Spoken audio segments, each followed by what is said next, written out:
Hello, I'm Toycan and welcome back to the second channel Geography video. Today I wanted to talk about the wealth of nations and the things that lead to the very wealthiest of nations having factors that concentrate that wealth in such specific areas of the world. Because immediately as you look at a map of countries as measured by GDP, purchasing power parity per capita, so that accounts for the difference in prices and then measures it per person in the world, you can see how the purple countries, the ones with the highest, over $50,000, you're going to notice how those countries tend to be clustered together and the blue countries tend to be clustered together in different areas, kind of creating a north-south divide across the world. A north-south divide which can be very lazily explained by being like, well, all countries should have an even amount of wealth. Every country should have a per-person wealth of exactly the same, but some countries stole all the wealth from the other ones, which is why Europe, famously the colonialist country, obviously has much higher, wealth per person than the other countries in the world. Okay, case closed, video over.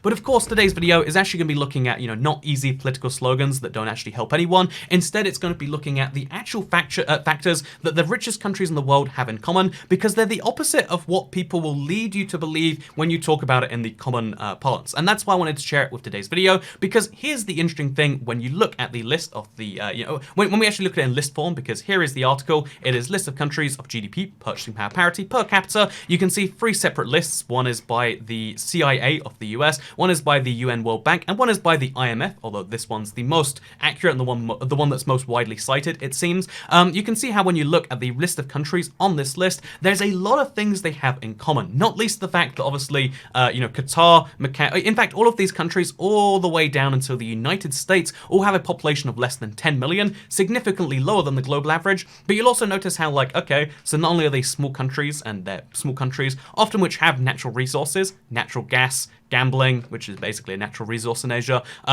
corporate tax haven, oil refineries, as well as strategic location for trade, etc.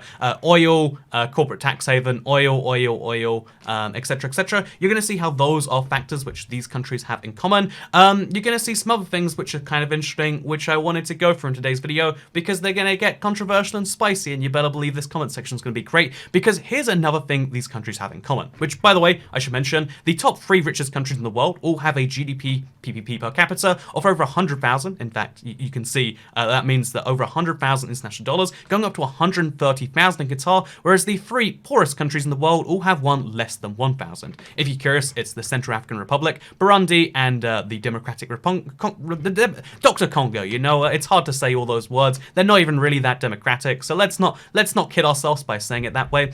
These are the 3 poorest countries, all with a GDP per PPP of less than $1,000, meaning there is a 100-to-1 wealth disparity between nations at the very top and low end of this list. I think it's not an unfair statement to say that no matter what the ridiculously repressive policies might be in these places, and realistically it's just Qatar that even has anything close to repressive policies, you would rather live in a country where you earned 100 times as much as in a country where something else was true. Is that all fair to say? So what are the factors that lead to these rich countries? Because we all want our countries to be this rich, right? I would love for my country to be at the top of this list so I could earn the equivalent of... Realistically, you don't earn that much a year. This is the value of goods produced and the value of everything produced in the nation when divided per person. But still, the average salary in a place like Qatar is about 60,000 US dollars, as well as the costs being much lower there too.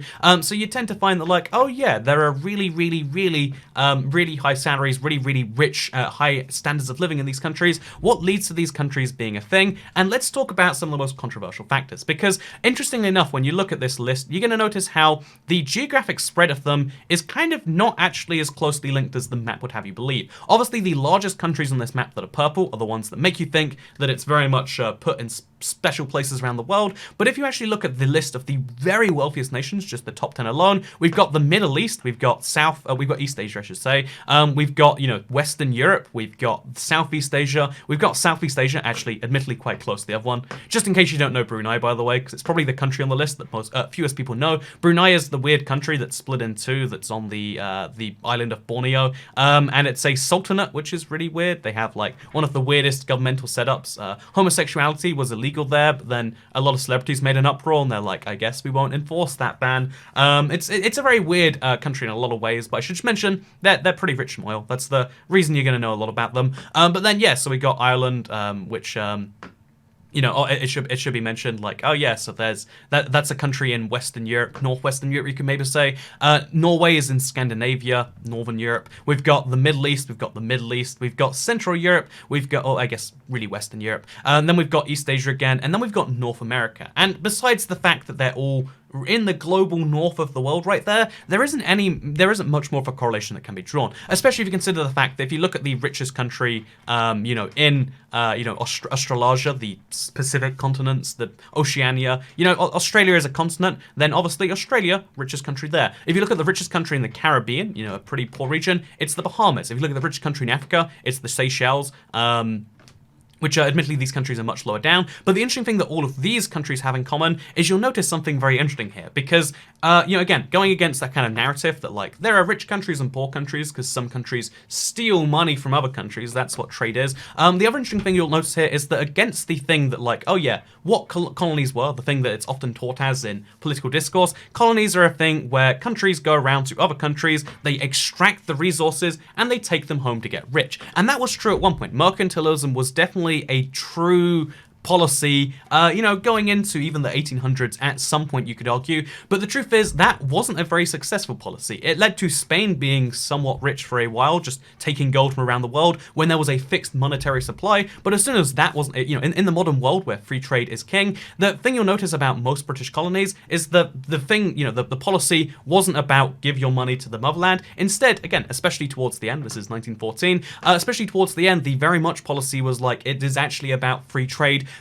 Sometimes only with other empire countries. There was very much a, it was kind of the world's largest free trade bloc to some extent, you could argue, but that was the whole kind of point of the whole union being a thing. And even though people will be like, well, I mean, actually, free trade is just a way to say extracting the wealth of nations. If this was like, if this map right here was just a bunch of countries stealing money from other countries, why was it that after World War II, when all the countries in Europe were significantly poorer and destroyed, why was it that they couldn't afford to keep their colonies if they're this huge, this net positive of streams? You know what? Most things that make me money, I can afford to keep. That's, again, it's like one of those faulty lines of logic where, because colonialism is such a big term, it can mean lots of things at the same time. It was lots of very bad things. Dr. Congo, which is currently, again, sadly, for the DR Congo, it is one of the poorest nations in the world and one of the nations which suffered worse from colonialism. Again, look at the Hans story from Belgium. It's absolutely horrific. It was a personal colony of one dude in Belgium, not even Belgium's colony. But you can look at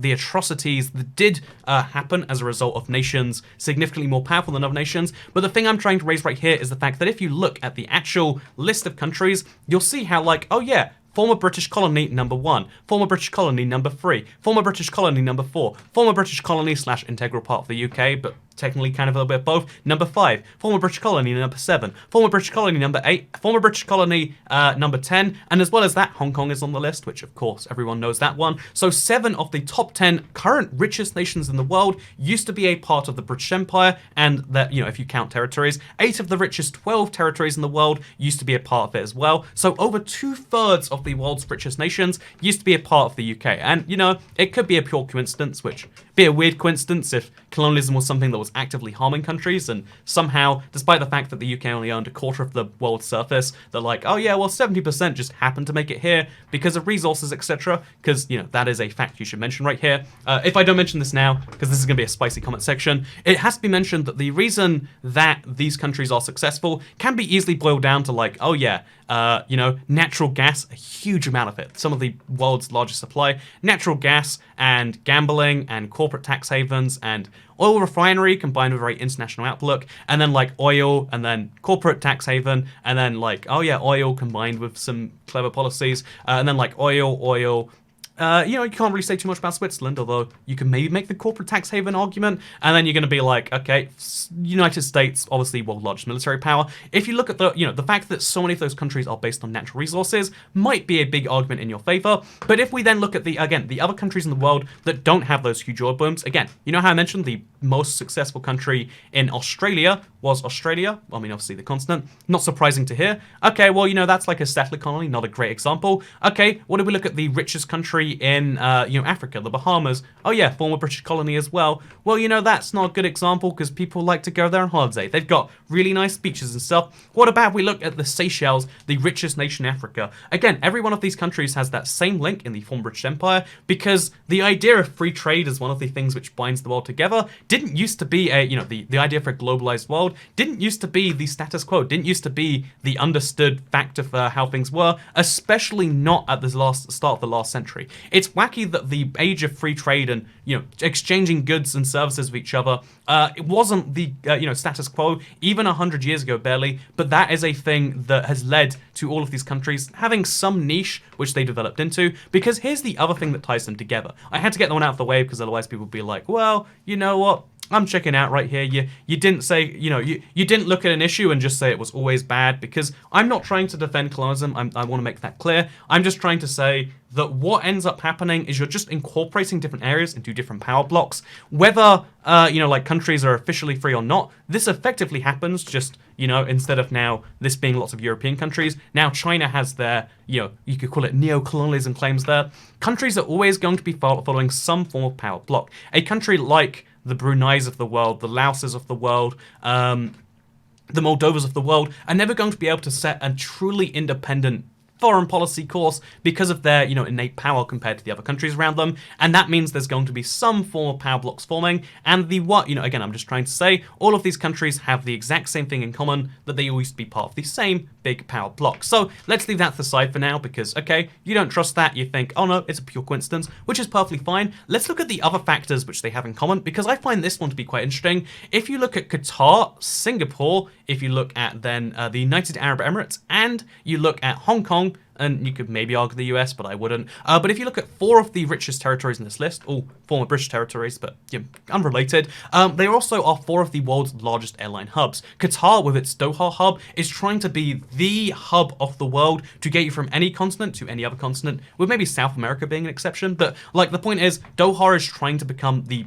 world hub for travel. Same with Singapore. One of the things that all of these countries have in common as to how to open up to the world and get as much foreign investment as possible is they opened huge travel avenues. Again, Hong Kong, Cathay Pacific, United Arab Emirates, again, a lot of people forget, but like Dubai, and the airline literally Emirates, which is arguably more famous than the country itself, by the way. Like, oh yeah, you don't recognize this country? How about now? Oh yeah, you do recognize it, right? These countries and their goal to get as much foreign investment and as much foreign traffic flowing through their country as possible is one of the things that has led to such huge results for them, because it's easy to do business with a country that you have direct flights to, or even if it's indirect flights to. And all of these countries try to be the country that you connect through. One of the things that led to Singapore's early success, one of the things that led to Emirates, again, being put on the map, one of the things that has led to Hong Kong being so globally connected, despite being, again, a tiny little peninsula just off the edge of China right there. The things that have led to these countries being successful is their goal to get as much, not only foreign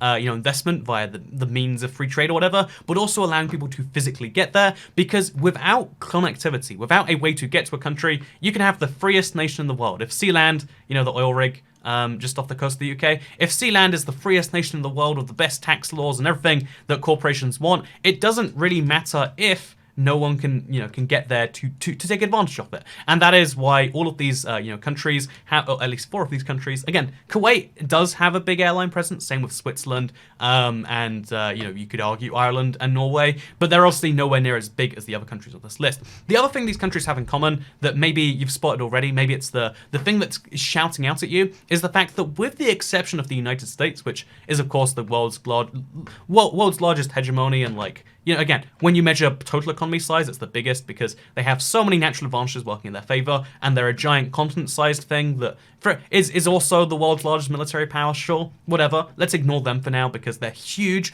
But every other country in this list, even the territories of Macau and Hong Kong, all have fewer than 10 million people living in their territories. Qatar is a small peninsula in the Middle East. Luxembourg is a tiny country, a few 100,000 people in Europe. Singapore, Brunei, Ireland, Ireland, Norway, United Arab Emirates, Kuwait, Switzerland all have fewer than 10 million people. In fact, the closest 10 million are Switzerland and the United Arab Emirates. If you see right here, I actually checked just for the video, like, I was pretty sure they're under 10 million. Switzerland's at 9 point something million, and so is the UAE. These countries are kind of close to 10 million, but the average, country in the world, given that, again, according to this list right here, there is 185, and given that there's about 7 billion people in the world, you would assume the average country size is about 35 million if I did that maths right on the spot.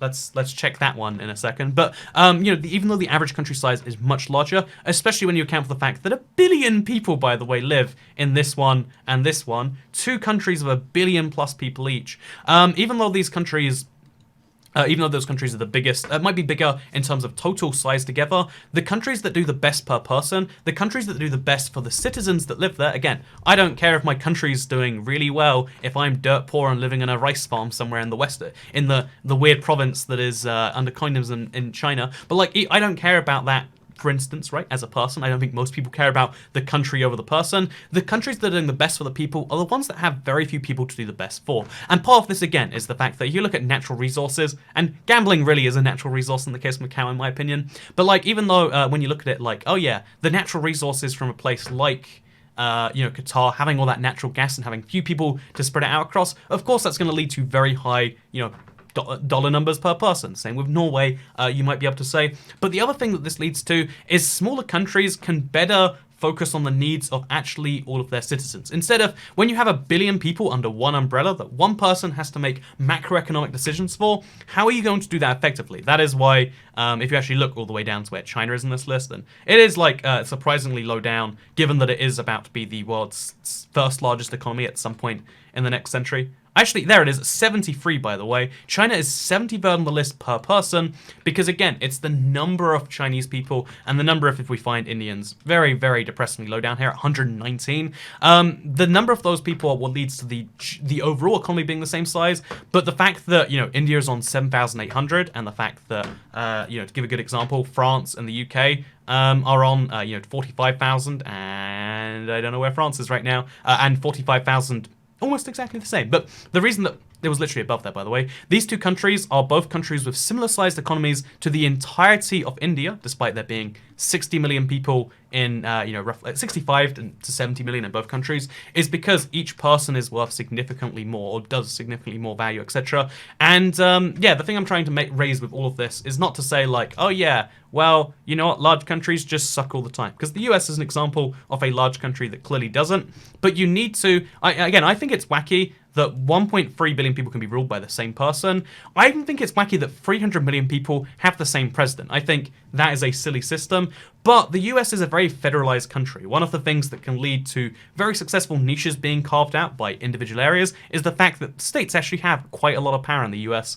It's always less and less power, and that's arguably one of the things that leads to the US's stagnation as time goes on. But, the US has, is a very federalized nation, so even the only country on this list that doesn't prove that point, that has all the other factors in the world working in its favor, is still 10th, and even then,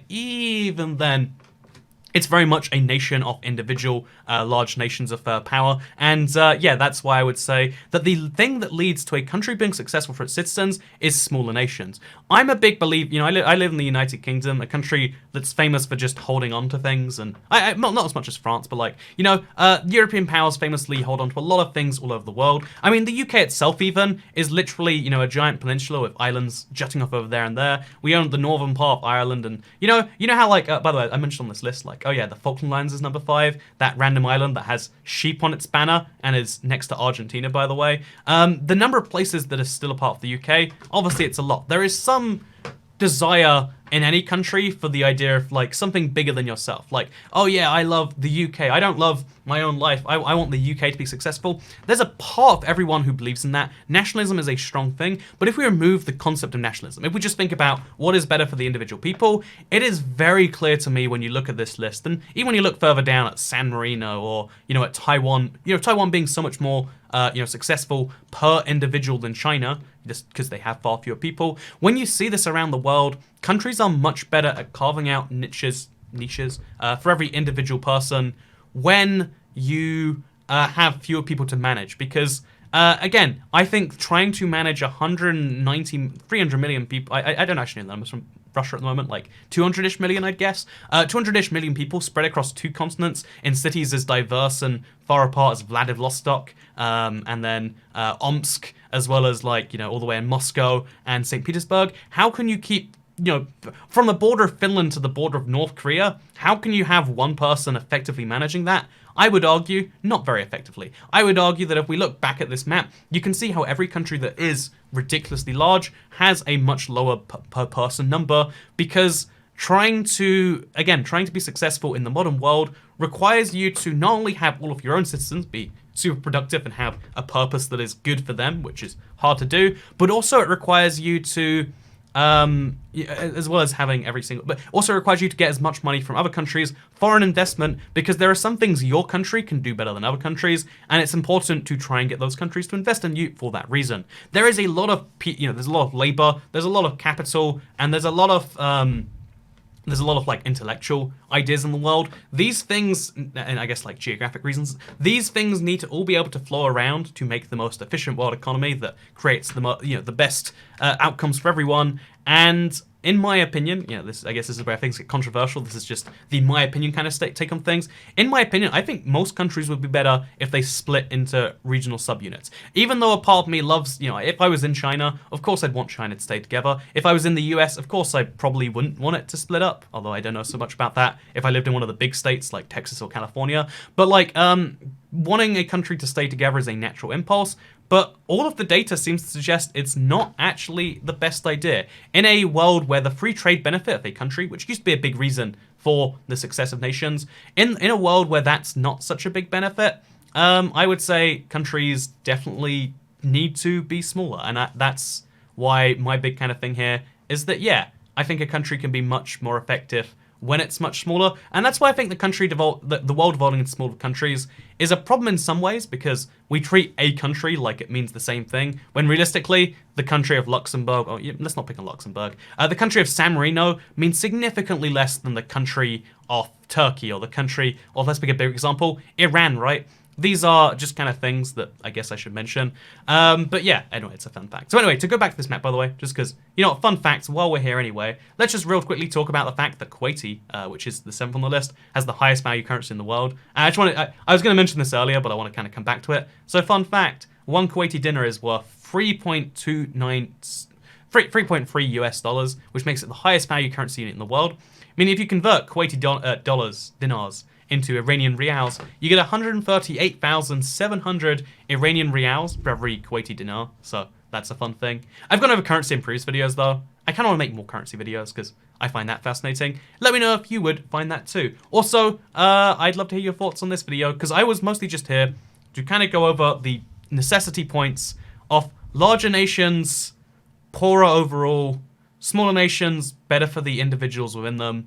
But I'd love to know if you disagree. I'd love to know if you think that is pure coincidence that every highly populated country, with the exception of the US, because again, if you look at the 10 most populated nations, you'll be like, China, oh yeah, not so great per person. India, not so great per person. Then you're like, okay, so then it's the US, if I'm not mistaken. And then after the US, it's Indonesia, and it's like, not so great per person. Then it's like Russia and Nigeria, and you have to go really far down the list of big countries before you find a country that is both big and successful for its individuals. And also, when you look at the countries, in case people think this is some like, I'm a globalist, libertarian right-winger or something like that, but one, globalist is a funny word, because, I do believe in the globe. Look at this wacky thing. I think this is how the Earth really do be. But, yeah, if you look at Sweden and Norway, they're countries which have, again, people like to be like, oh no, you need to have super right-leaning policies for a country to be successful. Looking at Norway, which is obviously successful because of oil, but looking at Sweden, which doesn't have oil, you can see how, like, oh yeah, Sweden, higher per person than most other European nations, despite having some of the more socialist-leaning policies,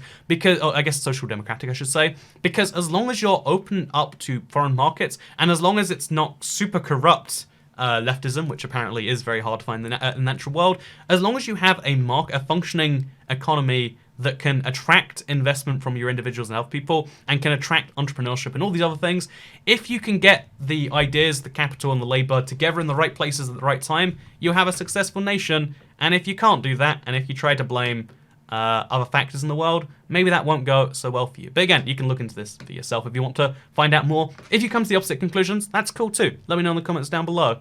I'm not going to read too much. I'm going to read the comments, but I'm going to hate myself for it because there's going to be someone who's like, oh, Toycat didn't objectively say something was the worst and therefore he must love it. Like, oh yeah, everything in the world is black and white. If you don't hate something, you love it. And that's why I don't hate all of you subscribers. Take from that what you will. We're about to hit 100,000, so subscribe, even if you hate me, just so I can get a silver plaque from YouTube.